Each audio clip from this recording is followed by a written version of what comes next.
When you think of sports betting, you're probably thinking about parlaying a couple teams together, putting in $5-10 on it, and coming out with some massive lottery payout. Like Mattress Mac here with this $30 million winner. Well, I'm here to tell you folks, that's just the dream that Vegas is trying to sell you. What's up guys, DJ and Doc here, and today we're talking about straights versus parlays. You cannot fall into the trap of thinking that I'm just going to parlay all these teams together, throw a couple bucks in and get a massive payout. That is not how you make money in sports gambling for the long term, right? You might get lucky one or two times, but you cannot live off parlays. Think of it like a balanced diet. Your straight bets, your money lines, your over-under, your spread bets, your single bets, that's where you make your bread and butter. That's your meat and potatoes. That is what you make your money. Now, don't get me wrong. Parlays are fun, but they should just be sprinkled in. They're like dessert. They make life sweeter, but we can't just live off dessert. This is just one of the many tips that Vegas doesn't want you to know to keep their pockets fat and you losing money. Just like many things in life, there's absolutely a golden rule in sports betting that everyone should follow.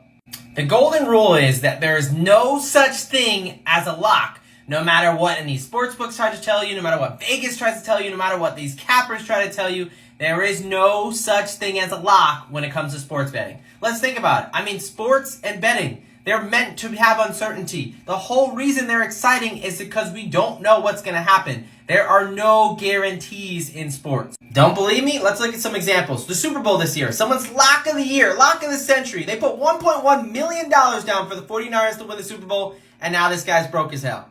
Want a more recent example? Someone put $80 of their hard-earned money on Pacific to win the game. This guy's lock proceeded to lose by 59 points. Listen, folks, just like Michael Jordan says, you have to master the basics to have a chance at success in sports betting. Let me help you out with sports betting. When it comes to odds, you're basically going to see a minus or a plus next to something. You know, you're going to have some situations where it talks about a favorite, right? So it's a little bit of a safer bet, and it's going to be less of a payout because, you know, Vegas or that sports book is saying that this team is the favorite. So you should not win as much money if that team's going to win because that's the expected outcome.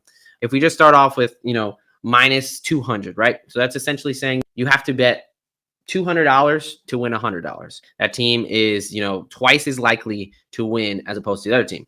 Whereas if you come on the other side of the spectrum there and you go to plus 200 on your underdogs, right? So if it's got a plus in front of it, that means that team is less likely to win. That is your underdog. So your payout will be higher. So if I put $100 on a team that's plus 200, then I would win $200, right? Where if I put, you know, $100 down on this minus 200 favorite, I would only get back $50. Right?